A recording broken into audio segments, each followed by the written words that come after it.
Good morning बच्चों। तो कैसी चल रही है पढ़ाई? लास्ट क्लास में हमने पढ़ा था पूरा पॉलन क्रिस्टल इंटरेक्शन पढ़ा था हमने। उससे पहले हमने पॉलिनेशन पढ़ा था और कल हमने एट दी एंड हमने देखा था कि जो पॉलन ट्यूब है वो 3 तरीके से एंटर कर सकती है। क्या थे वो 3 तरीके? पहला था पोरोगैमी, ठीक, दूसरा था चैलेजोगैमी और तीसरा था मीजोगैमी। मतलब अब हमारा जो नेक्स्ट स्टेप होना चाहिए, इसकी पॉलन ट्यूब जो है वो अंदर जा चुकी है and now there is event of fertilization, right. तो फर्टिलाइजेशन सबको पता है, फर्टिलाइजेशन क्या होता है। No need to mention that there will be fusion of male and female gametophyte. तो अब जैसे कि मैंने बताया कि पॉलन ट्यूब जो है वो कहीं से भी एंट्री मारे, कहीं से भी एंट्री करे, बट एट दी एंड उसको निकलना जाना कहाँ से? माइक्रोपैलर एंड से है। कल की डायग्राम एक बार आप सोच के देखो जो मैंने बताए थे आप लोग को। क्या डायग्राम बताए थे? उसमें मैंने आपको यही दिखाया था, एंट्री चैलेजा से हो रही है पर finally they are entering into the embryo sac via the micropylar end only. इसके अलावा वो कहीं से नहीं जाएंगे क्योंकि जो फिलीफॉर्म अपैरेटस है वही वहीं से अट्रैक्शन होता है। फाइन। तो 3 तरीके मैंने बताए, पोरोगैमी, mesogamy, चैलेजोगैमी। Irrespective of the place of the entry of the pollen tube into ovule, it enters the embryo sac. Embryo sac is what? Embryo sac is female gametophyte. Embryo sac is female gametophyte.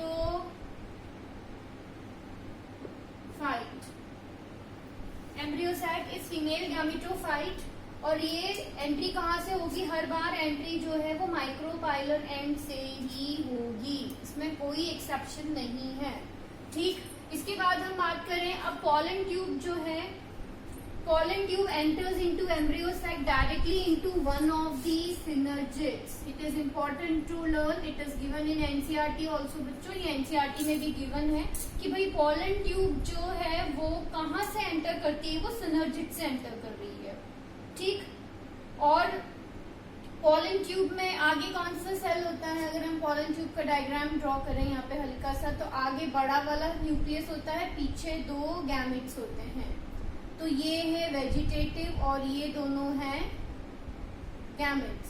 तो जैसे ही ये synergids के अंदर enter करेंगे, vegetative cell जो है वो degenerate हो जाता है और जो गैमेट्स हैं फिर वो क्या करते हैं? फ्यूजन के लिए तैयार हो जाते हैं। The synergids have special cellulose thickenings at the microphyllid tip called filiform apparatus. These lines are exactly the lines of the NCERT. Cellulose thickenings मतलब उसके अंदर क्या है? सेल्यूलोज का डिपोजिशन है और इनका बहुत बड़ा इंपॉर्टेंट रोल है for guiding the pollen tube into the synergids. So यहाँ पे क्वेश्चन बन सकता है, which is that structure which is responsible for guiding the pollen tube into synergid. So that is what? Filiform apparatus. Fine. दोबारा से अगर हम देखें एक बार, तो पॉलीपेस्टल जो इंट्रैक्शन है वो हुआ, राइट पॉलन आके उस पर लैंड करेगा स्टिग्मा पे, तो क्या बनेगी? पॉलन ट्यूब बनेगी। पॉलन ट्यूब कहाँ से निकल के आती है? जर्म पोर से निकल के आती है। मैंने आपको तीन तरह के आपको स्टाइल्स भी बताए थे, होलो, सॉलिड और दोनों मिक्स्ड वाले। फाइन। उसके बाद में अगर वो हो गया है, पॉलन क्रिस्टल इंट्रैक्शन हो गया, तो उनको अंदर जाना है और फिर मैंने आपको एंट्री पॉइंट्स बताए थे, चैलेजल एंट्री, माइक्रोपैलर एंट्री और इंटेगुमेंटल एंट्री, जो कि जिसे हम बोलते हैं मीजोगैमी। तो अब हमें क्या देखना है कि भाई अब होगा क्या? फर्टिलाइजेशन किसका किससे होता है वो अब हम देखने जा रहे हैं। फाइन।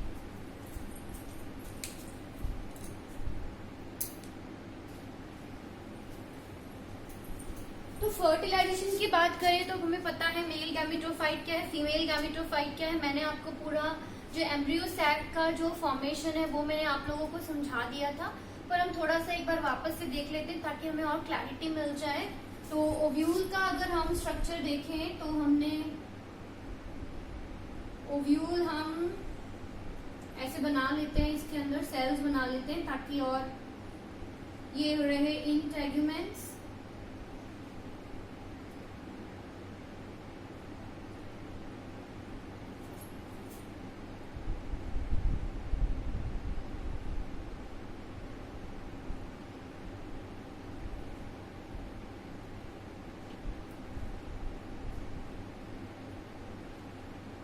ठीक, तो ये जो है इसके अंदर अब क्या है, पॉलन ट्यूब आएगी। पार्ट्स अगर मैं आपको बताऊं तो ये क्या है, ये स्टॉक है, फ्यूनिकल जिसे हम फ्यूनिकल बोल रहे हैं, ये इंटेगुमेंट्स हैं, फाइन। थाइलम हो गया, outer integument, inner integument, fine.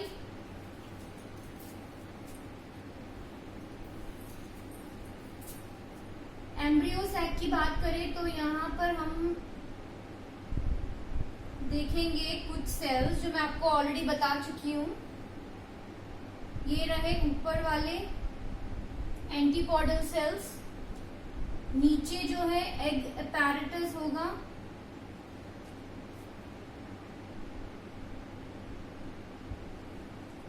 Egg apparatus किसे बोल रहे हैं, इन तीनों सेल्स को टुगेदर हम एग अपैरेटस भी बोलते हैं, यानी कि सिनर्जिड्स और एग सेल को टुगेदर एक नाम दिया गया है egg apparatus.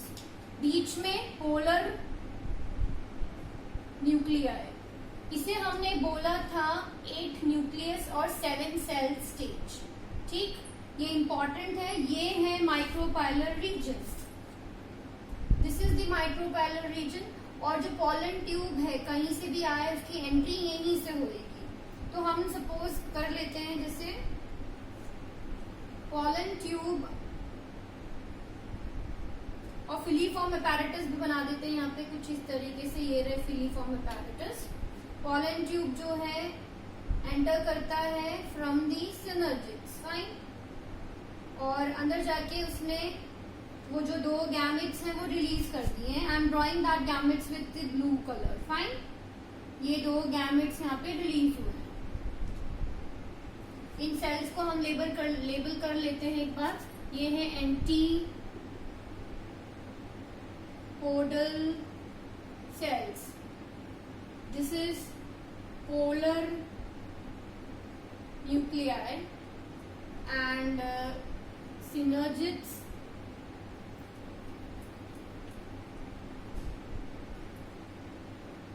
synergids and here is the egg cell, fine, and this is the pollen tube। pollen tube हमेशा माइक्रोपाइलर रीजन से ही एंटर करेगी। Entry from enter into embryo sac from the micropyle। तो अब जो मेन इवेंट है हम वो पढ़ने जा रहे हैं कि भाई फर्टिलाइजेशन कैसे और किसके बीच में होगा।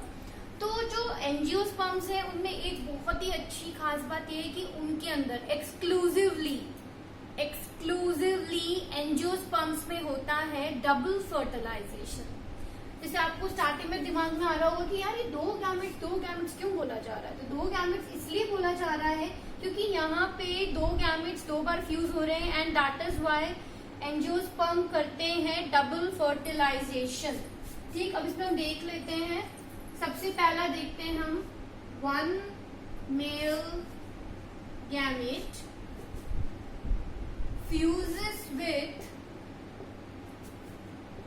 egg cell, ठीक, 1 male gamete fuses with egg cell, क्या बनेगा, जाइगोट। हमेशा भाई यही होगा, इसमें कोई नई बात है, कोई नई बात नहीं है। जितने भी ऑर्गेनिजम्स होते हैं after the fusion of their gametes there will be formation of zygote and the gametes as always they will be haploid and the zygote is diploid। अब ये जो प्रोसेस है इसे बोला जाता है सिनगैमी।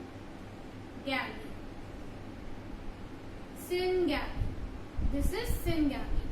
अब यहाँ पे आपको रिकॉल करना है difference between a minute difference between syngamy and fertilization जो हमने 4th चैप्टर के अंदर पढ़ा था। ठीक, तो ये हुआ एक गैमेट की कहानी। उसने क्या किया, एक्सेल के साथ में फ्यूजन करा और क्या बना लिया, जाइगोट। अब ये आगे जाके क्या बनाएगा, zygote divides and forms embryo, embryo. ठीक, अब दूसरे गैमेट की बात करते हैं हम। जो दूसरा गैमेट है, other mail gamete fuses with polar nuclei। और क्या क्या नाम है इसके, पोलर न्यूक्लियाई के और क्या क्या नाम है? इसका नाम है, एक और नाम लिखती हूं मैं यहाँ पे, सेंट्रल सेल। ठीक, अब इसके साथ में फ्यूजन करके, अच्छा इनकी प्लॉइडी हम लिख लेते हैं। मेल गैमेट की एज यूजुअल जो है that will be haploid in. And what about polar nuclei? Here you can see they have two nucleus, right? Two nucleus, that means they are diploid. अब क्या बनेगा? इनका प्रोडक्ट बनेगा primary endosperm nucleus. Primary endosperm nucleus बनेगा यहाँ पे, जिसको हम शॉर्ट में बोलेंगे, प्यार से इसे हम बोलेंगे PEN, PEN। अब इसकी प्लॉइडी क्या है? 2n plus n, that is 3n। It is triploid and it is diploid, triploid। तो ये जो एंडोस्पर्म है, प्राइमरी एंडोस्पर्म है, प्राइमरी एंडोस्पर्म न्यूक्लियस, ये करता क्या है? It will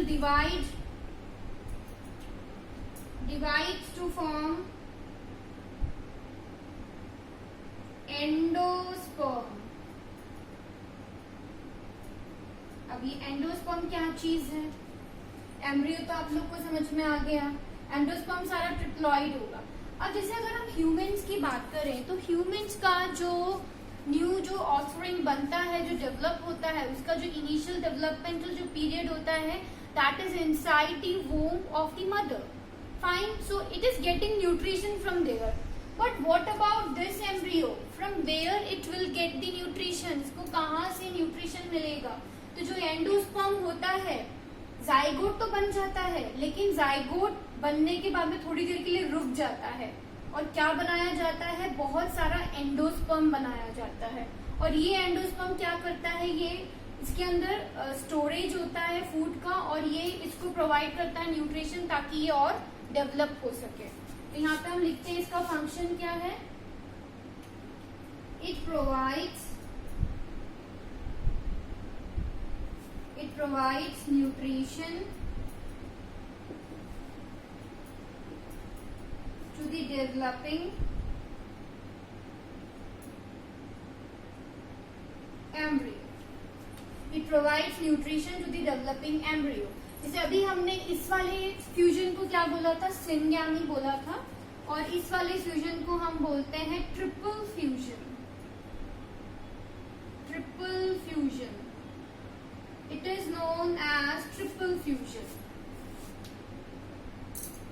you can infer why it is known as a triple fusion. Triple fusion क्यों बोल रहे हैं इसको? क्योंकि यहाँ पे जो अल्टीमेटली जो सेल बन रहा है, इट इज ट्रिपलॉइड, इसीलिए हम क्या बोल रहे हैं? ट्रिपल फ्यूजन बोल रहे हैं। ठीक, तो ऑल टुगेदर इसे हम क्या बोल रहे हैं? Double fertilization. Double fertilisation,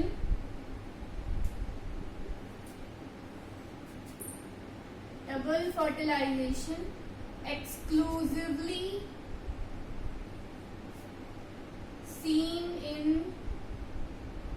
angiosperms. ये सिर्फ और सिर्फ एंजियोस्पर्म में देखा जाता है। तो a very important or a very differentiating feature about angiosperm is that they undergo double fertilization which involves syngamy and triple fusion। आया बच्चों समझ में?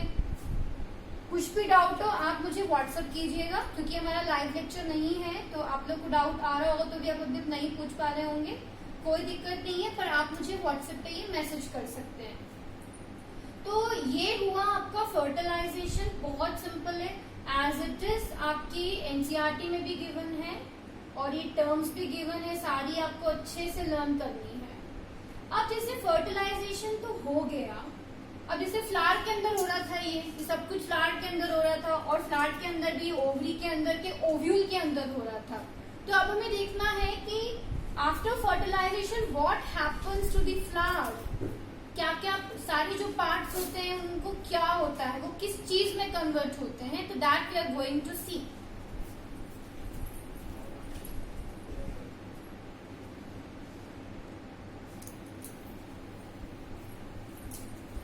हाँ तो स्टूडेंट्स क्या पढ़ रहे थे हमने पढ़ा फर्टिलाइजेशन।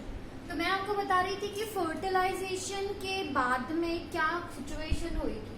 तो अगर हम बात करें पार्ट्स की one by one, sepals, petals, stamen, style, stigma, इन सब का क्या होता है, तो ये सब जनरली क्या हो जाते हैं, विदर हो जाते हैं, यानी कि फॉल ऑफ हो जाते हैं, निकल के गिर जाते हैं।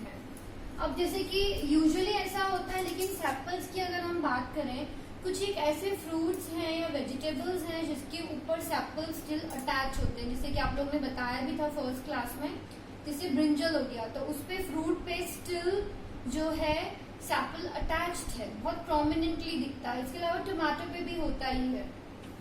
वही बात करें हम ओवरी की, तो ovary is converted into fruit. वैसे मेनली दो ही ये आपके बताए जाते हैं, ठीक। तो ओवरी जो है वो फ्रूट में कन्वर्ट हो गई, तो जो हम खा रहे हैं, हम फ्रूट जो खा रहे हैं, वो एक्चुअली जो फ्रूट है वो क्या है, once it was ovary, fine. Ovule की बात करें तो छोटे छोटे ओव्यूल्स थे, वो किस में कन्वर्ट हो गए, सीड में कन्वर्ट हो गए। ओव्यूल किस में कन्वर्ट हुए, सीड में। और ओव्यूल के अंदर जो एग था वो किस में कन्वर्ट हुआ था, ओव्यूल के अंदर की अगर हम बात करें तो इसमें एग था, एग किस में कन्वर्ट हुआ, जाइगोट में कन्वर्ट हुआ, और जाइगोट फिर एम्ब्रियो में कन्वर्ट हुआ, then it became the seed. Micropyle ovule की बात कर रहे हैं, तो माइक्रोपाइल जो थी क्या, ओपनिंग थी ओव्यूल के अंदर। अब आप अगर किसी सीड को विजुअलाइज करो, अच्छे से ऑब्जर्व करने से, चने की दाल को लेना, काला वाला जो चना आता है उसमें देखना एक हल्का सा एक होल होता है, what is that, that is the micropyle of the seed. और ये क्या हेल्प कर रहा है, जब हम सीड को पानी में डालते हैं या मिट्टी में डालते हैं ग्रो करवाने के लिए जर्मिनेशन के टाइम पे, तो उसको ऑक्सीजन और वाटर चाहिए होती है। तो ये जो ऑक्सीजन और वाटर है उसकी एंट्री कौन करवा रहा है, माइक्रोपाइल। तो माइक्रोपाइल वही है, ठीक। और वहां पे सीड में उसका फंक्शन अलग हो गया है। यहाँ पे क्या कर रहा था इसने, यहाँ पे ये क्या करवा रहा था, यहाँ पर पॉलन ट्यूब की एंट्री करवा रहा था, और यहाँ ये क्या कर रहा है, अब ये ऑक्सीजन और जो वाटर है उसको मूवमेंट कराने में हेल्प कर रहा है, ताकि वो जो सीड है वो जर्मिनेट हो सके। फ्यूनिकल की अगर हम बात करें, फ्यूनिकल क्या था, it was the stock of the ovule, right. Funicle was the stock of ovule, right. अब ये किस में कन्वर्ट हो गया, यहाँ पे स्टॉक ऑफ सीड में कन्वर्ट हो गया, सीड का जो स्टॉक है उसमें कन्वर्ट हो गया। न्यूसिलस मैंने बताया था आपको, न्यूसिलस क्या था, न्यूसिलस जो है वो पैरेन्काइमेटस सेल्स का एक ग्रुप था, और इन्हीं में से जो माइक्रोपाइलर एंड वाला जो सेल है वो किसमें कन्वर्ट हुआ था, पूरे एम्ब्रियो सैक के फॉर्मेशन में कन्फॉर्म होकर कन्वर्ट हो गया था। तो न्यूसिलस वैसे तो जनरली जब ये एम्ब्रियो सैक डेवलप होता है, जैसे हम डायग्राम में देखें,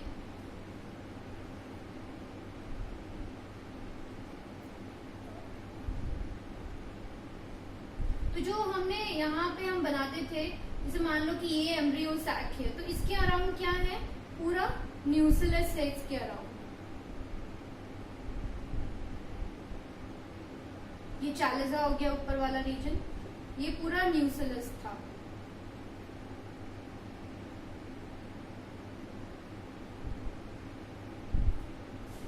अब खुद सोच के देखो कि जो आपका एम्ब्रियो सैक है, ये एम्ब्रियो सैक, और इसके अराउंड क्या है, ये न्यूसिलस है। तो जब ये एम्ब्रियो सैक एनलार्ज होगा तो नॉर्मल सी बात है कि न्यूसिलस जो है वो क्रश हो जाएगा, खत्म हो जाएगा। लेकिन स्टिल अगर किसी में रह गया है, रेमिनेंट रह गया है, बचा हुआ है, तो उसे क्या बोलते हैं, पेरिस्पर्म। क्या बोलेंगे, पेरिस्पर्म। इसका एग्जाम्पल मैं आपको आगे बताऊंगी जब हम टाइप्स ऑफ सीड पढ़ेंगे, तो अभी बताऊंगी तो याद भी नहीं रह पाएगा। अभी आपको याद रखना है कि by chance although it is crushed due to the formation of embryo sac, but in some of the seeds it will prevail and it is known as the perisperm. Fine. synergids की बात करें, synergids जो egg के side में bodyguards की तरह बैठे हुए थे 2 सेल्स, राइट, जहां से पॉलन ट्यूब एंट्री हो रही थी, जिनके एंड पे हमने फिलीफॉर्म एपैरेटस बनाया था। तो ये सिनर्जिड जो होते हैं ये क्या हो जाते हैं, डिजेनरेट होते हैं। एंटीपोडल सेल्स जो ऊपर प्रेजेंट होते हैं वो भी डिजेनरेट हो जाते हैं। तो बनते क्यों हैं, राइट, दिमाग में सबसे पहले यही आता है कि हाँ बनते क्यों हैं। अब भाई नॉर्मल सी बात है कि अगर माइटोसिस होगा तो एक सेल तो बनेगा नहीं, नॉर्मल सी बात है, उसके साथ में और भी सेल बनेंगे। हमें तो कितने सेल चाहिए थे, डबल फर्टिलाइजेशन हुआ मतलब हमें 2 ही सेल चाहिए थे, एक्स सेल और पोलर न्यूक्लियाई, तो दैट इज नॉट पॉसिबल ना। तो उसके साथ साथ में ये एंटीपोडल सेल्स भी बनते हैं और ये एंटीपोडल सेल्स डिजेनरेट हो जाते हैं। कभी कभार में भी बाय चांस कभी कभी एंटीपोडल सेल्स के साथ में भी फ्यूजन हो जाता है। मैं आपको आगे बताऊंगी लास्ट में जब हम पढ़ेंगे तब कि कहाँ पे होता है वो चीज। आउटर इंटेगुमेंट और इनर इंटेगुमेंट के बारे में मैंने आप लोग को बताया था कि ये जो है बाद में जाके सीड का कोट बनाते हैं। तो आउटर इंटेगुमेंट बनाता है टेस्टा और इनर इंटेगुमेंट बनाता है टेगमेन। ठीक, आया समझ में, कोई दिक्कत नहीं है, इसको याद कर लेना, बहुत अच्छी चीज है। मैंने आपको पूरा टैबुलर फॉर्म में बताया है क्या किस चीज का क्या फेट होगा आफ्टर फर्टिलाइजेशन। फाइन। तो मैंने आपको भी थोड़ी देर पहले बताया था कि जो एंडोस्पर्म होता है वो जाइगोट के डेवलपमेंट, जाइगोट के फर्दर डिवीजन से पहले ही बन के तैयार हो जाता है। क्यों? क्योंकि वो खाना है भाई, खाना पहले तैयार होगा तभी तो एम्ब्रियो डेवलप होगा। तो हम देखने जा रहे हैं कि भाई ये एंडोस्पर्म क्या चीज है। राइट,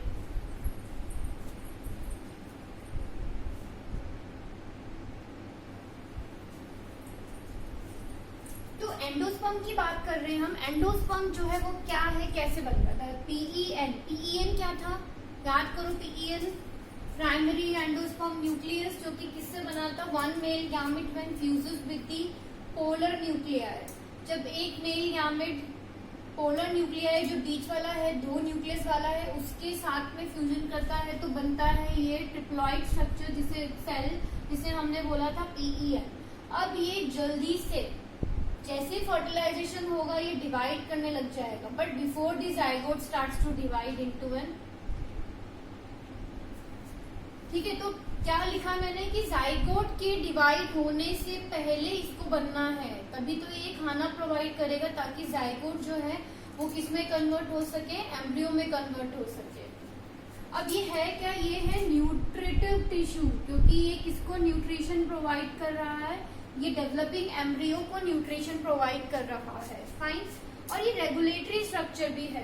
रेगुलेटरी स्ट्रक्चर मतलब, रेगुलेशन मतलब related to some hormonal changes, मतलब ये प्रॉपर जो डेवलपमेंट है उसे भी रेगुलेट करने में हेल्प करता है। That nourishes the developing embryo. ठीक है, एम्ब्रियो के डेवलपमेंट में कौन हेल्प कर रहा है, एंडोस्पर्म। अब आपकी एनसीईआरटी में इंटेक्स्ट क्वेश्चन भी है कि why the endosperm is formed earlier before the zygote, why the endosperm is formed before the zygote. Now you have got the answer, क्योंकि भाई ये तभी बनेगा, ये जाइगोट तभी डेवलप होगा जब पहले इसको खाना मिलेगा। तो खाना मिलने वाली चीज को पहले हमें क्या करना है, डेवलप करना है। अब जो एंडोस्पर्म होता है वो भी 3 टाइप्स का होता है कि वो किस बेसिस पे बन रहा है, किस तरीके से बन रहा है। ठीक, तो उसके बेसिस पे हमारे पास में है 3 तरह के एंडोस्पर्म है। सबसे पहला वाला है न्यूक्लियर एंडोस्पर्म, जिसे हम फ्री न्यूक्लियर एंडोस्पर्म भी बोल रहे हैं। अब इसमें क्या होता है, जैसे कि हम एम्ब्रियो सैक बनाते हैं एक छोटा सा,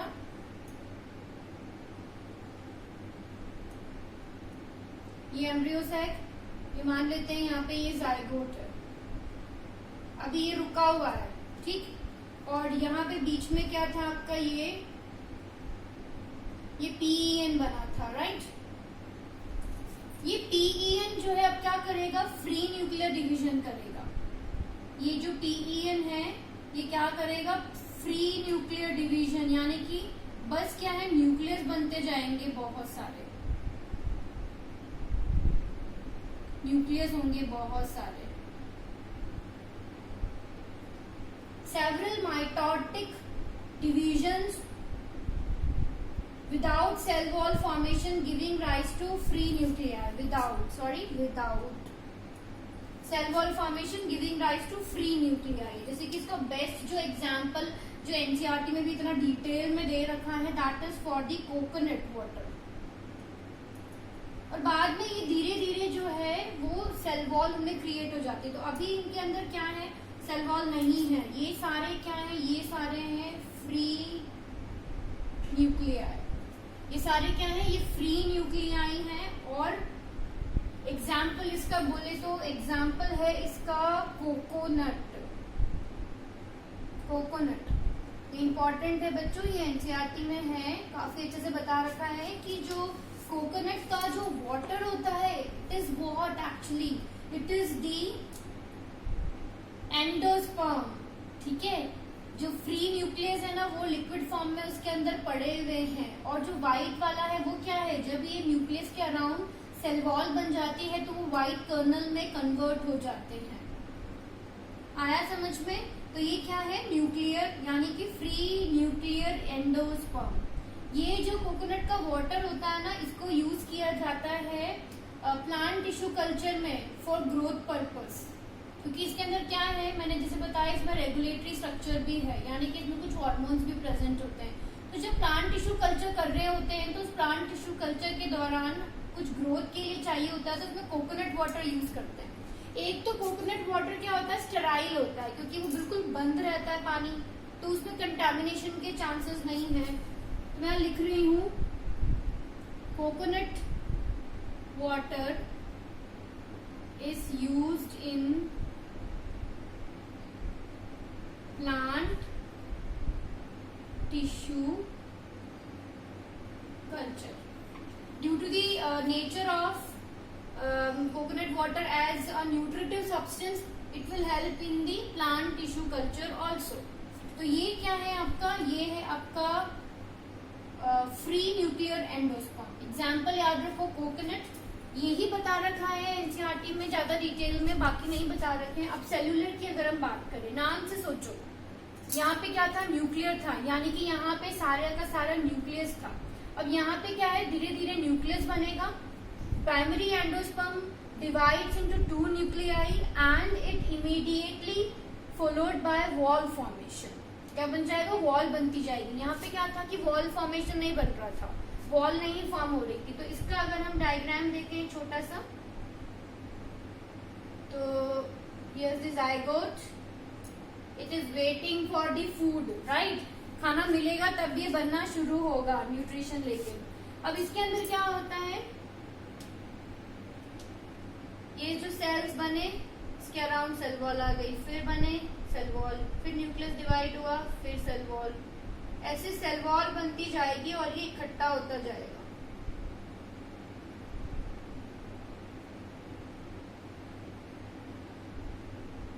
तो यहाँ पे सिमिल्टेनियसली न्यूक्लियस डिवाइड हो रहा है और सेल वॉल भी बनती जा रही है, सेल वॉल भी बनती जा रही है। Fine,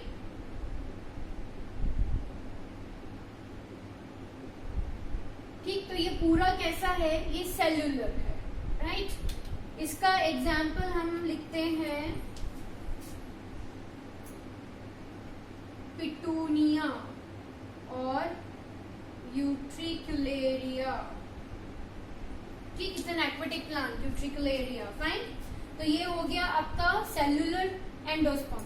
now coming into the helobial. Helobial जो है ये मोनोकॉट्स में देखा गया है।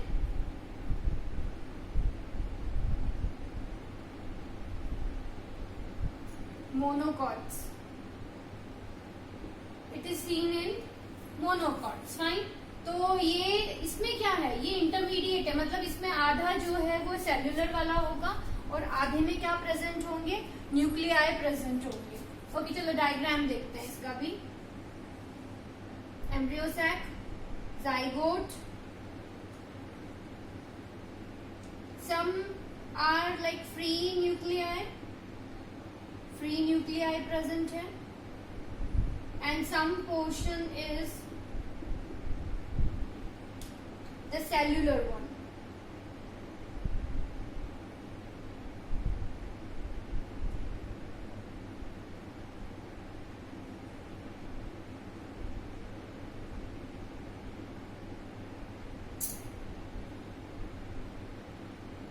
Like this.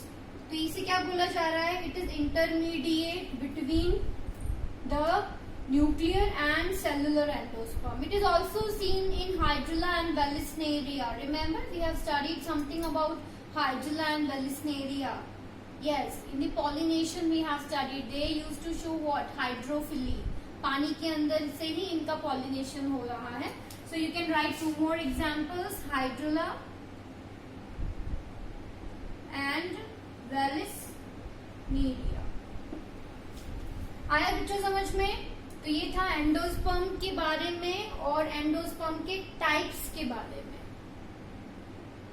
तो अब जो है हमें पढ़ना है कि भाई चलो ठीक है, इसने न्यूट्रिशन दे दिया, न्यूट्रिशन दिया और ये बनने लग गया, एम्ब्रियो जो है डेवलप होने लग गया। तो अब हमें क्या पढ़ना है कि वो जो एम्ब्रियो है वो सिंगल सेल से कैसे पूरा स्ट्रक्चर बनाता है, पूरा सीड का कैसे फॉर्मेशन कर रहा है, कॉटिलिडन्स कैसे बन रहे हैं उसके अंदर, रेडिकल कैसे आ रहा है, हाइपोफाइसिस कैसे आ रहा है, वो अब हमें देखना है। फाइन।